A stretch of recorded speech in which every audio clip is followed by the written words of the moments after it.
எப்பவுமே பொறுமை காக்கக்கூடிய மீனராசி அன்பர்களுக்கு இந்த செவ்வாய் பெயர்ச்சி என்ன மாதிரியான சாதக பாதக நிலையை ஏற்படுத்த போகுது? யாரிடம் வார்த்தைகள்ல கவனமா இருக்க வேண்டும்? அம்மாவிடம் கேட்டு தெரிஞ்சுக்கலாம். மீனராசி அப்படின்னாலே பாருங்க, கண்கள் வந்து அழகா இருக்கும். காந்த கண்கள் உடையதான் மீனராசிக்காரங்க.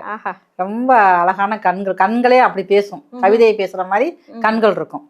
மீனராசிக்காரங்களுக்கு 2-9 கூடையவர் தான் செவ்வாய் பகவான்.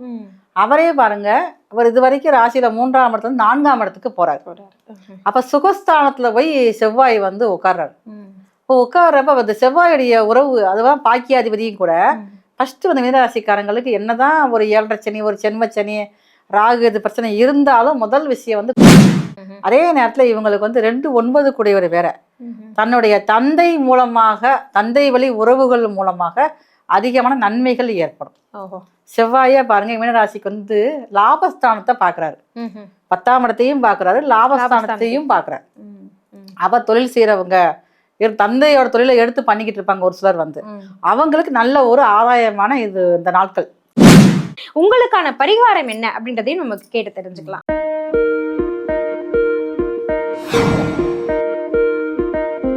இந்த பதிவை பார்த்துட்டு மறக்காம லைக் அண்ட் ஷேர் பண்ணி சப்ஸ்கிரைப் பண்ணுங்க. ஆர்த்தி விலாக் நேயர்கள் அனைவருக்கும் அன்பார்ந்த வணக்கம். இன்றைக்கு இந்த பதிவு உங்க கண்ணில் படுது அப்படின்னா நிச்சயமா இந்த ஆகஸ்ட் மாதத்திற்கான வெற்றி வாய்ப்பு உங்களை தேடி வந்திருக்கு, உங்க வாசலை வந்து தட்டி இருக்கு அப்படின்னு தான் நான் சொல்ல முடியும். ஏன்னா இன்றைக்கு நம்ம சந்திக்க இருக்கக்கூடிய நபர் நமக்கான இந்த செவ்வாய் பெயர்ச்சி ஆகஸ்ட் மாதத்துல எப்படி அமைய போகுது அப்படின்றத தெளிவா சொல்ல இருக்காங்க.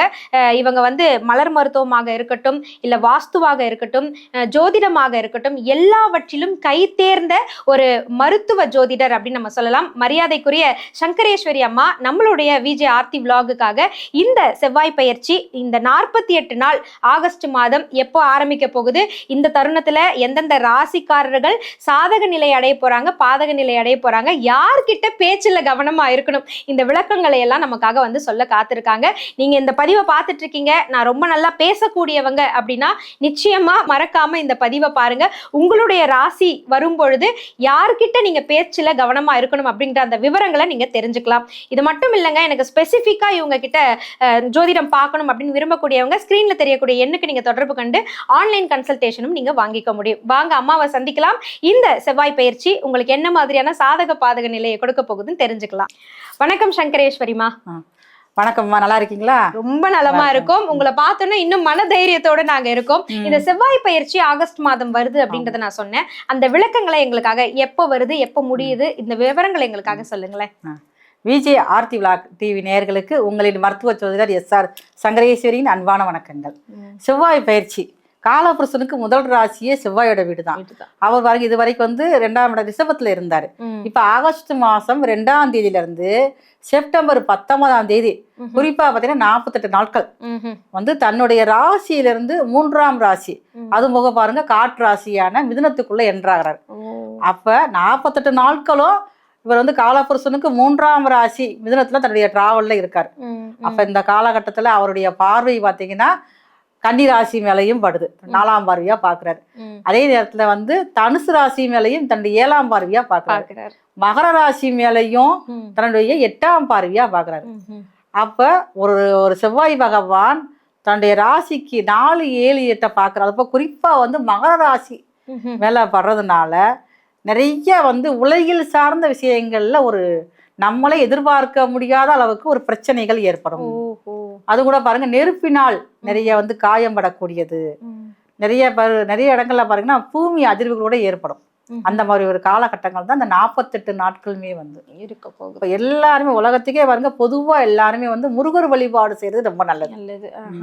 இந்த 48 நாட்கள் 12 ராசிக்காரர்களுக்கும் இந்த செவ்வாய் பயிற்சி என்ன மாதிரியான சாதக பாதக நிலையை கொடுக்க போகுதுன்றதுதான் அடுத்து நம்ம விளக்கமா பார்க்க போறோம். எப்பவுமே பொறுமை காக்கக்கூடிய மீனராசி அன்பர்களுக்கு இந்த செவ்வாய் பயிற்சி என்ன மாதிரியான சாதக பாதக நிலையை ஏற்படுத்த போகுது, யாரிடம் வார்த்தைகள்ல கவனமா இருக்க வேண்டும், அம்மாவிடம் கேட்டு தெரிஞ்சுக்கலாம். அம்மா, நிறைவான ராசி மீனத்துக்கு சொல்லுங்கம்மா. மீனராசி அப்படின்னாலே பாருங்க, கண்கள் வந்து அழகா இருக்கும். ம்ஹும். காந்த கண்கள் உடையதான் மீனராசிக்காரங்க. ஆஹா. ரொம்ப அழகான கண்கள், கண்களே அப்படி பேசும், கவிதையை பேசுற மாதிரி கண்கள் இருக்கும். ஓஹோ. மீனராசிக்காரங்களுக்கு 2 9 கூடியவர் தான் செவ்வாய் பகவான். அவரே பாருங்க, அவர் இது வரைக்கும் ராசியில 3ஆம் இடத்துல இருந்து 4ஆம் இடத்துக்கு போறாரு. அப்ப சுகஸ்தானத்துல போய் செவ்வாய் வந்து உட்கார்றாரு. இப்போ உட்கார்றப்ப அந்த செவ்வாயுடைய உறவு, அதுதான் பாக்கியாதிபதியும் கூட. ஃபர்ஸ்ட் வந்து மீனராசிக்காரங்களுக்கு என்னதான் ஒரு 7.5 சனி, ஒரு சென்ம சனி, ராகு இது பிரச்சனை இருந்தாலும் முதல் விஷயம் வந்து குழந்தை பாக்கியம் தான். 4ஆம் இடம் அப்படிங்கிறது வந்து தன்னுடைய கற்பப்பை சார்ந்த விஷயங்கள். அப்ப இதுவரை குழந்தை இல்லை அந்த பெண்ணுக்கு சொன்னவங்க கூட இப்ப இந்த நேரத்துல ஒரு கருவை சுமக்கக்கூடிய பாக்கியம் முதல்ல கிடைக்கும். அப்பா. பெரிய பாக்கியம் கிடைக்கும். அதே நேரத்துல சனி வந்து ராசியிலே வந்து வக்கரமா இருக்காரு.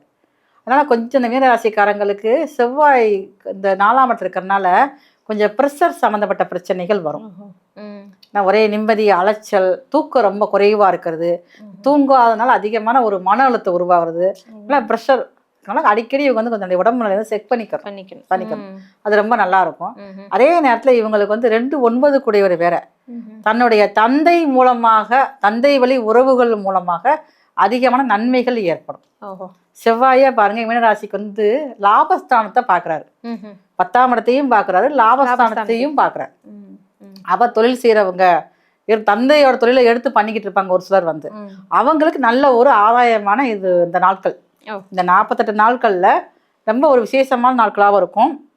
அதாவது பெரிய அச்சீவ்மெண்ட் பண்ணணும், அதுக்கு நான் முயற்சி எடுத்துக்கிட்டு இருக்கேன். எங்க அப்பா தொழிலை உருவாக்கி விட்டாங்க, நானும் ரன் பண்ணி கொண்டு வரேன், எங்க அப்பாவோட அதிகம் என்னால கொண்டு போக முடியலையே அப்படின்னு அப்பாவோட அதிகமாக பேர் வாங்க தொழில் செய்யறவங்களுக்கு இப்ப இந்த 48 நாளுக்கு இருக்கிற முயற்சி ரொம்ப சிறப்பானதாக இருக்கணும். அதாவது உடல் ஆரோக்கியத்துல இந்த ரத்த அழுத்தம் இதெல்லாம் வந்து அப்பப்போ செக் பண்ணிக்கோங்க. படபடன்னு இருக்கு, கோவம் வர மாதிரி இருக்கு அப்படின்னா அதெல்லாம் அலட்சியப்படுத்தாம உடனடியாக மருத்துவர் அணுகி அதெல்லாம் டெஸ்ட் பண்ணிக்கோங்க அப்படின்னு சொல்லியிருக்காங்க. இருந்தாலும் பேச்சு வார்த்தைகள்ல குறிப்பா இவங்க கிட்ட கொஞ்சம் கவனமா இருங்க அப்படின்னு யார்கிட்ட சொல்லலாமா? தந்தை தான். ஏன்னா பாக்கியாதிபதியும் பாருங்க செவ்வாதான், தந்தை ஸ்தானாதிபதி செவ்வாதான். ஏன்னா இவங்க ராசிக்கு 6ஆம் இடத்துல தான் வந்து சூரியன் வேற ஆட்சி. அப்ப தந்தை சில கண்டிஷனுக்கு, சில கட்டுப்பாடுகள் எல்லாமே கொண்டு வரத்தான் செய்வாங்க. அந்த நேரங்கள்ல அவங்களுடைய வார்த்தைகள் சில நேரங்களில் வந்து ஒரு டென்ஷன் ஏற்படத்தான் செய்யும். ஆனா அவங்க என்ன சொன்னாலும் பொறுமையா இருக்கணும். தந்தையிட்ட வீண் வாக்குவாதம் வேண்டாம். ரொம்ப தந்தையிட்ட ரொம்ப வந்து கவனமாக இருக்கணும். வார்த்தை பேசுனா அதுவே ஒரு குடும்ப பிரிவுக்கு காரணமாகிரும். அதனால தந்தை சொல் மிக்க மந்திரம் இல்லை அப்படின்றத நீங்க நிச்சயமா கடைபிடிக்கணும்னு மீனராசி அன்பர்களுக்கு சொல்லியிருக்காங்க. இந்த செவ்வாய் பயிற்சி உங்களுக்கு நல்ல பலன்களை தான் கொடுக்க போகுது. இருப்பினும் உங்களுக்கான பரிகாரம் என்ன அப்படின்றதையும் நமக்கு கேட்டு தெரிஞ்சுக்கலாம். ஆமா, சொல்லுங்கம்மா. தந்தைக்கே பாடம் சொன்ன சுப்பிரமணியர் தான் முருகர். அது குழந்தை முருகரா எங்க இருக்காரோ, சின்னதாக குன்றுமலை இருந்தாலும், குன்று இருக்கிறவங்களாம் குமரன் இருக்கணும். அதே மாதிரி குன்று இருந்தாலும், பெரிய மலை மேல இருந்தாலும், நீங்க இருக்கிற பக்கத்துல எங்கெல்லாம் அந்த முருகர் இருக்காரோ அவருக்கு செவ்வாய்க்கிழமை பாலாபிஷேகம் பண்ணிட்டு அங்கேயே பாலாபிஷேகம் பண்ணணும். அதே நேரம் அந்த அலங்காரத்தையும் பார்க்கணும். நம்ம பாலாபிஷேகம் பண்றப்ப நம்ம வந்து ஆண்டி குளத்துல தான் பார்ப்போம். அதையும் பார்த்துட்டு அதுக்கடுத்து வந்து அபிஷேகம் 2ஐயும் பார்த்துட்டு அங்கேயே உட்காந்து வேல்மாறல் படிக்கணும். வேல்மாறல் படிக்க இந்த செவ்வாயோட இந்த ரத்த அழுத்தம் அதெல்லாம் கொஞ்சம் ப்ரெஷர், டென்ஷன் எல்லாம் கொஞ்சம் குறைய ஆரம்பிக்கும். ரொம்ப ரொம்ப சிறப்பானதாக இந்த மீனராசிக்காரங்களுக்கு வேல்மாறல் சிறப்பானதாக இருக்கும். அதை விட வந்து இந்த காலகட்டத்துல கொஞ்சம் பிளட் டொனேட் பண்ணா ரொம்ப நல்லா இருக்கும். ரத்த தானம் செய்ய. ஆனா சனியோட பார்வைகள் கொஞ்சம் சரியில்லாம இருக்குது. அதனால வந்து அந்த பிளட் டொனேட் பண்ணாங்கன்னா இந்த செவ்வாய் வந்து மிதனத்தில் இருக்கக்கூடிய காலகட்டங்கள்ல பண்ணக்கூடிய பிளட் டொனேட் வந்து பெரிய ஆபத்துல இருந்து இவங்களை முதல்ல காப்பாற்றும். சிறப்புமா. குழந்தை முருகனாய், பால முருகனாய் இருக்கக்கூடிய ஆலயத்திற்கு சென்று அந்த முருகரினுடைய வழிபாடு மட்டும் இல்லாம அவங்களுடைய அபிஷேகத்தை கண்ணார பார்த்துட்டு அந்த அபிஷேகம் முடிந்த பிறகு அலங்காரம் வரைக்கும் காத்திருங்க. அந்த நேரத்துல வேல்மாறலை படிங்க அப்படின்னு சொல்லியிருக்காங்க. வேல்மாறல் படித்து முடித்த உடனே அந்த அலங்காரத்தோடு இருக்கக்கூடிய பாலமுருகனை பார்த்து நல்ல ஒரு தரிசனத்தை மேற்கொண்டு நீங்க திரும்பி வரும் பொழுது எல்லா வாய்ப்புமே உங்களுக்கு வெற்றி வாய்ப்பாக மாறும் அப்படின்னு சொல்லியிருக்காங்க. உடல்ல இருக்கக்கூடிய ரத்த அழுத்தம் இதெல்லாம் வந்து பரிசோதிக்கணும். முடிந்த இருந்தால் குருதி தானம்னு சொல்லக்கூடிய ரத்த தானம் செய்யறது அப்படின்றது மிகப்பெரிய பலனை அள்ளி தரும் அப்படின்னு சொல்லியிருக்காங்க. நிறைவான ராசியாக இருந்தாலும் உங்களுக்கு மன நிறைவான பல பலன்களை இந்த செவ்வாய் பயிற்சி வழங்கும் அப்படின்னு சொல்லிட்டு மீனராசி அன்பர்களுக்கு எடுத்து கூறிய அம்மாவிற்கு எங்களுடைய மனமார்ந்த நன்றிகள்மா. தொடர்ந்து உங்களுடைய நேயர்களுக்கு பல பலன்களை வரிசையா நீங்க கொடுத்துக்கிட்டே வரணும். பல வழிகாட்டுதலை நீங்க அவங்களுக்கு கொடுத்து அவங்களுடைய வாழ்க்கையை வளமிக்க வாழ்க்கையாக நீங்க மாற்றி தரணும் மனதார கேட்டுக்கிறோம். மிக்க நன்றிமா. ரொம்ப நன்றிம்மா.